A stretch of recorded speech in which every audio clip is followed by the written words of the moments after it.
merupakan satu bangsa yang baru dibentuk. Ya, walaupun kita tahu bangsa Israel itu yang di tanah Mesir sudah menjadi bangsa yang besar. Judul perikop ini adalah kudusnya hidup. Aku mengatakan, janganlah engkau menuntut balas dan janganlah menaruh dendam terhadap orang-orang sebangsamu, melainkan kasihilah sesamamu manusia seperti dirimu sendiri. Dan salib adalah wujud kasih yang aku tidak menuntut balas, aku tidak menaruh dendam terhadap orang-orang yang telah berbuat salah terhadapku, tetapi akulah Tuhan mengasihi, ya, mengasihi engkau. Biarlah engkau berdosa, engkau telah jatuh dalam dosamu, ya. Baiklah, Tuhan itu menjadi cermin dalam kehidupan kita. Hanya Tuhan saja pegangan kita. Jika kita dengan sombong dan gagah kita, saya yakin kita bisa disebut orang Kristen, atau kekesan kita bisa diuji. Ya, umat Tuhan dipanggil untuk hidup sebagai cerminan kasih yang kudus. Ini bukan kasih yang sentimental, ya. Seperti saya sampaikan tadi, ketika perasaan kita ingin menolong, saya mengasihi dia. Terus ketika teman kita sudah mulai naik ke atas, kita mengasihi dia karena kita ada sesuatu hal yang kita pengen. Bukan seperti itu, bukan karena sentimental, tetapi kasih yang ditanamkan oleh Roh Kudus, yang diteguhkan oleh firman, dan diarahkan pada kemuliaan Allah.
Sekali lagi saya sapa sidang jemaat Tuhan. Puji Tuhan. Puji Tuhan. Bapak Ibu sudah terkasih dalam nama Tuhan kita Yesus Kristus, senang sekali bisa berkumpul kembali di gereja kita, Gereja Pentakosta Indonesia, Pos Pelayanan Grand Wisata. Semuanya itu adalah karena kasih dan anugerah Tuhan, penyertaan Tuhan bagi setiap kita, baik saya maupun jemaat Tuhan, diberikan kesempatan untuk bersekutu, bernyanyi, menaikkan pujian penyembahan, dan untuk dengar kebenaran firman Tuhan pada saat malam hari ini. Pada saat malam hari juga saya sangat berterima kasih yang bisa pelayanan untuk memberitakan firman di gereja kita setelah lama, ya sekitar 2 bulan lebih, telah merantau ke Pulau Nias dan pulang lagi ke tempat ini. Itu semua karena kasih dan anugerah Tuhan. Dan pada saat malam hari ini kita akan dengar kebenaran firman Tuhan yang akan kita buka dari Imamat 19 ayat yang ke-18. Ini firman Tuhan yang kita akan belajar sedikit, ya. Kita diingatkan kembali oleh kebenaran firman Tuhan di Kitab Imamat pasalnya yang ke-19 ayatnya yang ke-18. Kita akan baca bersama-sama, bisa ditampilkan di monitor. Ya, kita akan baca secara pelan dan kita akan merenungkan dalam kehidupan kita. Imamat pasalnya yang ke-19 ayat yang ke-18 dalam hitungan yang ketiga. 1, 2, 3. Janganlah engkau menuntut balas dan janganlah menaruh dendam terhadap orang-orang sebangsamu, melainkan kasihilah sesamamu manusia seperti dirimu sendiri. Akulah Tuhan. Puji Tuhan. Bapak Ibu sudah sidang jemaat yang terkasih dalam nama Tuhan kita Yesus Kristus, pada saat malam hari ini kita diingatkan kembali dalam situasi dan kondisi yang sering kita temui, dalam kehidupan sehari-hari. Dan saya akan mengangkat tema kasih yang kudus, cermin dari Allah yang kudus. Ya. Saudaraku, terkasih dalam nama Tuhan kita Yesus Kristus, kitab Imamat pasalnya yang ke-19 ini merupakan kitab ketiga ya, melalui dari kitab Pentateuch ya. Koreksi kalau saya salah menyebutkannya Pentateuch. Ya, ini merupakan kitab yang ketiga yang dimana ini adalah tulisan Musa ya, yang dimana menggambarkan situasi dan kondisi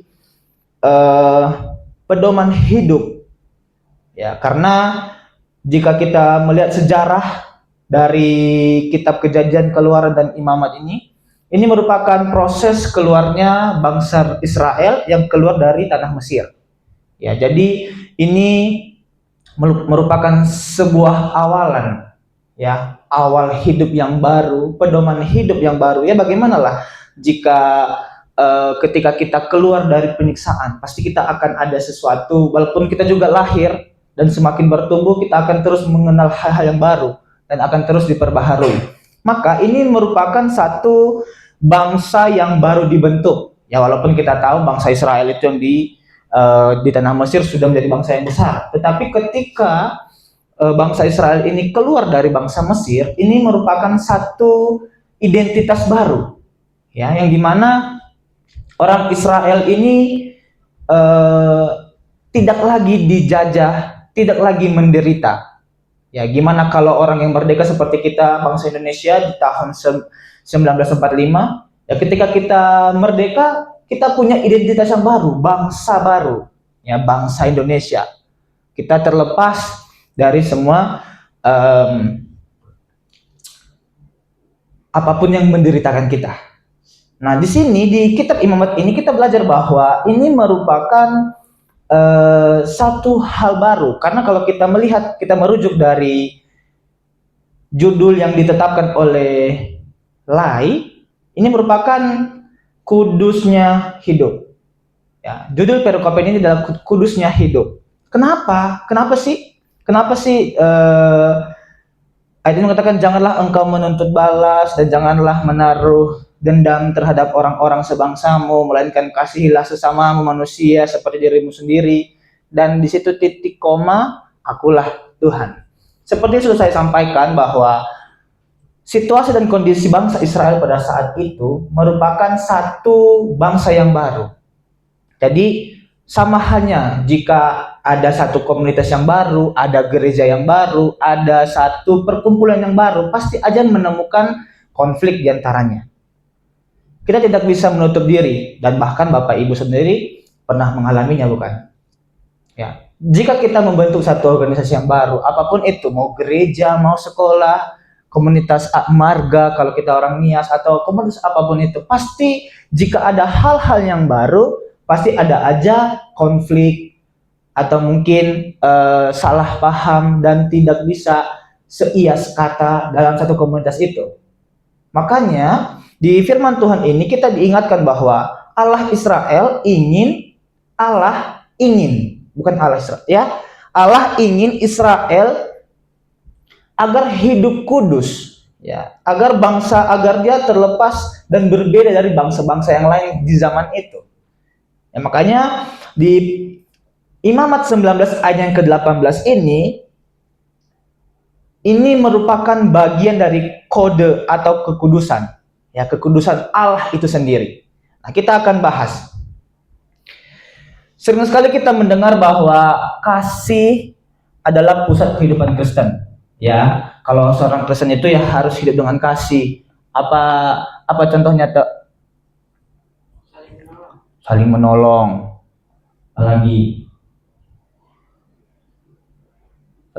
ras.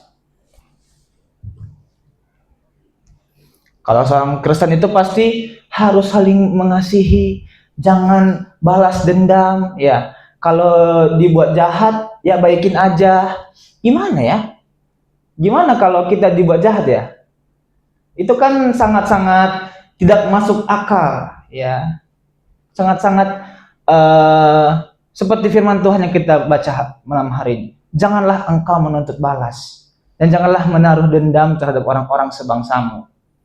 Ya. Bagaimana kalau contohnya kita selisih paham, Pak Guru? Ya, saya nih sumber masalahnya. Apa iya, Bapak Guru, ini si Rian masih muda pun belum sejauh saya, yang belum tentu dia dapat umur seperti saya. Sudah saya tahu asam garam dunia ini, dia tinggi sekali ngomongnya. Ya, pasti ada hal-hal yang seperti itu. Tetapi firman Tuhan ini mengatakan bahwa kita sering sekali bagaimana kita mewujudkan kasih itu berbeda. Ya, kehidupan kita ini dipanggilkan untuk menjadi hidup yang kudus. Ya, sebagai orang Kristen itu kita dipanggil menjadi orang yang kudus. Tetapi pada faktanya, sekali orang Kristen itu tidak bisa menggambarkan kasih Allah itu. Makanya kenapa saya mengambil tema bahwa kasih yang kudus cermin dari Allah yang kudus. Maksudnya apa sih, Bang? Kenapa sih kasih itu harus kudus dan segala macam ya? Kenapa sih? Ya, kasih berasal dari kekudusan Allah. Ya. Jadi kasih yang kudus bukan sekedar perasaan atau simpati manusia. Kasih itu bukan kayak saya mengasihi saya mengasihi orang tua saya mengasihi saudara-saudara saya mengasihi khalayak ramai. Tidak seperti itu. Tetapi konsep dari kasih yang disampaikan di sini adalah kasih yang berasal dari kekudusan Allah. Ya. Itu adalah kasih yang berakar dari natur Allah yang kudus. Kita harus sepakat bahwa Allah itu kudus. Ya. Jadi kasih yang murni, tidak egois, tidak pilih kasih, dan tidak tercemar oleh dosa. Sering sekali orang Kristen pada hari-hari terakhir ini sudah ternodai dengan kasih ini. Ya. Yang kita tahu bahwa kasih Allah itu adalah kasih agape, yang tidak menuntut balas. Tetapi pada faktanya, kasih yang diterapkan oleh kekristenan akhir ini, pada jemaat masa kini, apakah kasih agape itu sudah kita terapkan? Apakah selama ini kita ya kasih eros, storge, satu lagi apa? Apa Desman? Satu lagi? Apa lagi? Kasih filia. Ya, hal-hal kecil. Tipis-tipis saja, Rey. Ya. Terkadang kita tidak seperti itu. Terkadang kita lebih ke kasih yang lain. Ya. Kasih agape itu kita lebih menuntut balas. Apalagi pada hari-hari terakhir ini dengan ekonomi semakin menurun. Gimana saya bisa mengasihi engkau? Bagaimana saya bisa kasih dengan engkau? Ya. Makanya kita akan bahas mengenai ini, ya, karena kasih itu harus yang dalam Alkitab juga mengatakan bahwa kasih yang sejati selalu berhubungan dengan kekudusan karena Allah sendiri adalah kasih. Dalam konteks ini, kasih kepada sesama dihubungkan dengan identitas Allah, karena di akhir ini ada tulisan akulah Allah. Ya, akulah Allah di sini merupakan perintah moral atau berakar dari karakter Allah. Jadi yang kita lihat dari sini, janganlah engkau menuntut balas ini, dan janganlah menaruh dendam terhadap orang-orang sebangsamu, melainkan kasihilah sesamamu. Ini merupakan gambaran Allah pribadi. Jadi Allah itu enggak menuntut balas, Allah itu enggak dendam, tetapi melainkan apa? Yaitu mengasihi. Apa sih banyak contoh dalam Alkitab? Bagaimana Tuhan dicaci, bagaimana Tuhan dimusuhi sampai dia disalibkan, itu merupakan satu identitas. Ya, bahwa Allah itu, karakter Allah itu bukan yang menuntut balas. Ya, tetapi dia apa? Menyelamatkan, ya, mengasihi. Tetapi seringkali kita tidak seperti itu. Kita tidak bisa menggambarkan karakter Allah yang seperti itu. Karakter Allah memang sangat-sangat bisa menjadi pedoman kita, tetapi untuk melakukannya sangat susah.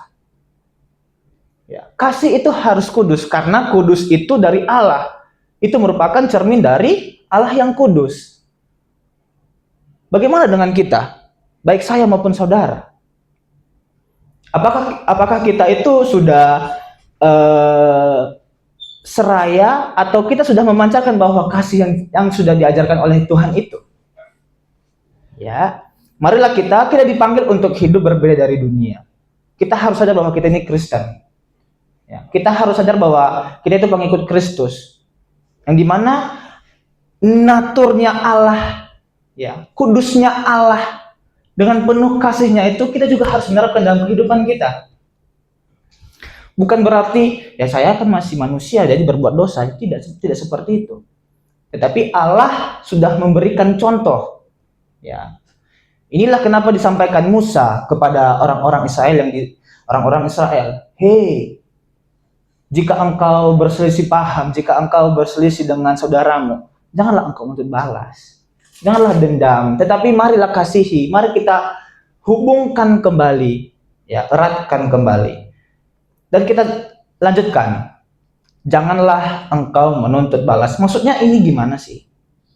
Kata-kata ini gimana sih maksudnya? Maksudnya dalam ini apa? Ya, balas dendam adalah bentuk penolakan terhadap kedaulatan dan keadilan Allah. Manusia yang ditebus dipanggil untuk mempercayakan pembalasan kepada Allah. Contoh seperti Yusuf di Mesir. Ya, apakah Yusuf itu sudah membalaskan dendamnya menuntut balas kepada saudara-saudaranya? Ya, tidak. Yusuf malah mengasihi saudara-saudaranya. Kurang apa lagi memperlakukan Yusuf, ya. Yang Yusuf itu sudah dibuang, ya. Sudah dijual, ya. Sudah dihilangkan identitasnya kepada bapaknya. Sudah mati dimakan sama binatang buas itu si Yusuf. Ya, sudah difitnah, dibuang, dijual pula. Tetapi apa balasan Yusuf? Tidak mungkin. Yusuf itu bisa saja tidak membantu, tidak mengasihi saudara-saudaranya karena sudah sakit, ya. Mungkin kalau saat ini juga saya percaya bahwa kita tidak bisa seperti Yusuf. Yang dimana kita sudah difitnah, kita sudah dibuang, ya, udah nggak dianggap lagi contohnya, juga dijual lagi. Tetapi Yusuf memberikan contoh kepada kita bahwa janganlah engkau menuntut balas. Kisah Yusuf yang menjadi pedoman kita. Ya, dia mengasihi saudara-saudaranya. Bahkan ketika Yusuf mengumpulkan saudara-saudaranya, diterima dengan baik.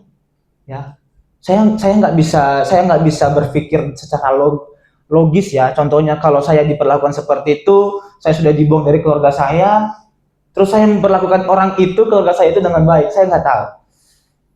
Tapi karena saya sudah tahu, ya, karena saya sudah belajar, karena saya sudah dengar kebenaran firman Tuhan, ya, biarlah saya dan saudara berlaku seperti itu. Amin.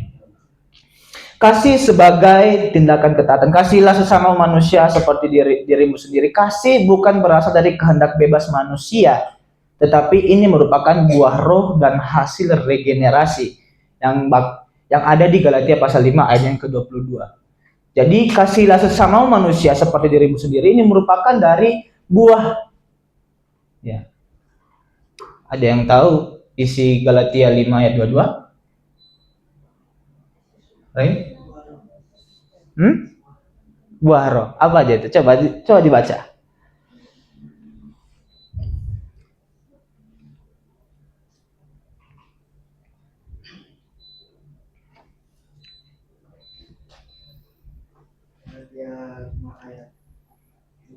Ya. Tapi buah roh ialah kasih, sukacita, damai sejahtera, kesabaran, kemurahan, kebaikan, kesetiaan, kelemah lembutan, dan ya, jadi yang pertama itu adalah kasih. Kasih di sini, kasihilah sesama manusia seperti dirimu sendiri, bukan kasih karena kasihan sekali anak ini balik belum makan dia.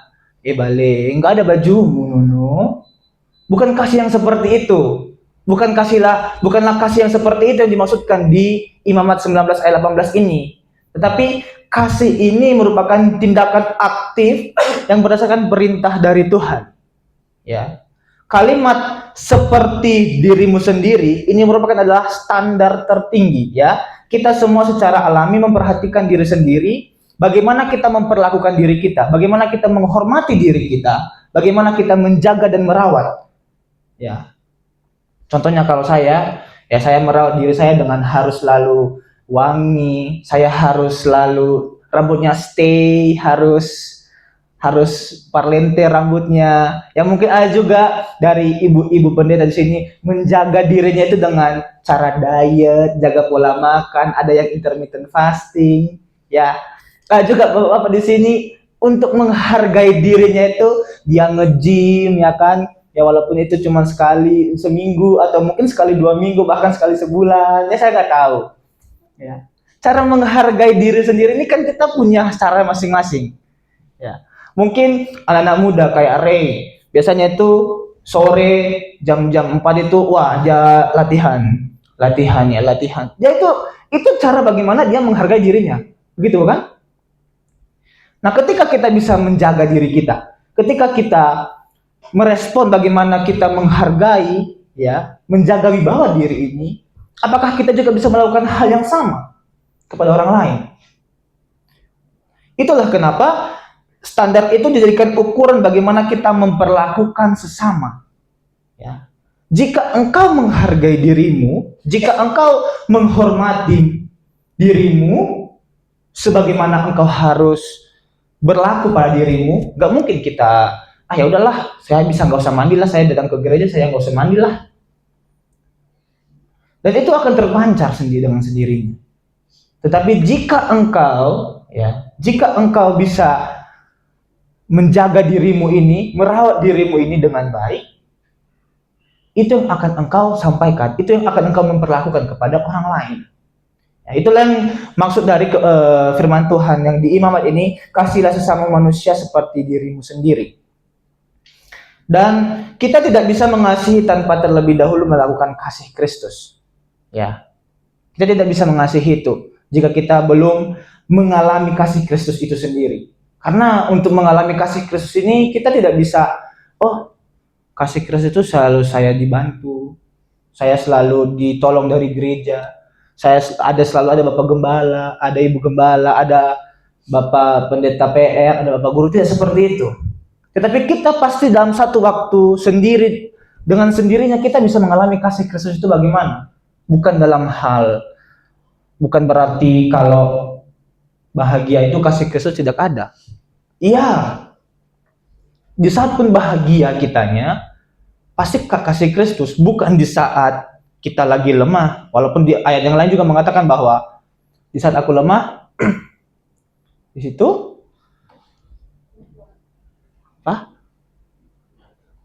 nyata kuasaku. Bukan di saat lemah saja, tetapi saya mengatakan bahwa di saat juga ketika kita senang, kasih Kristus itu ada.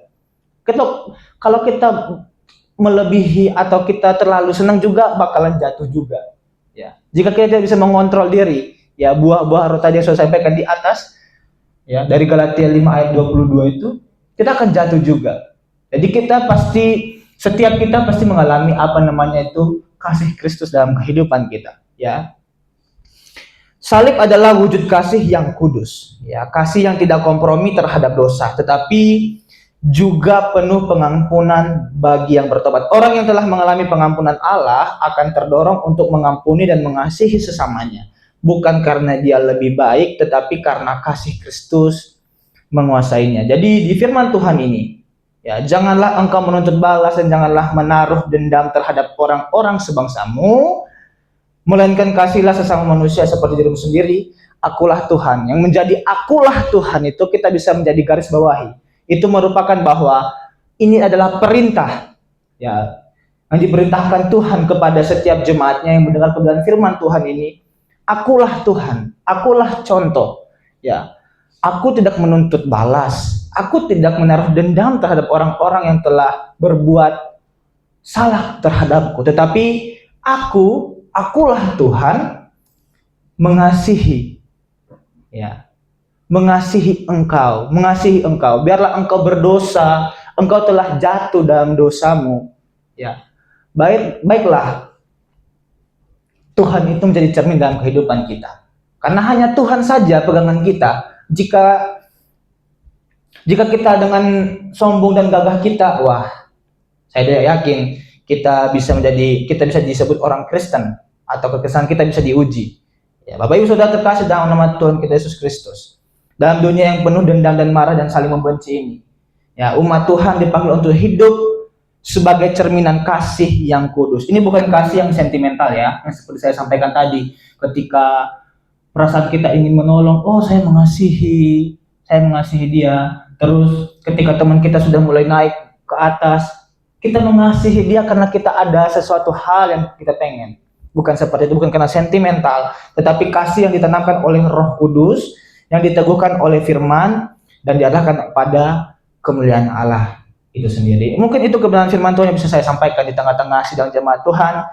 Kita puji Tuhan.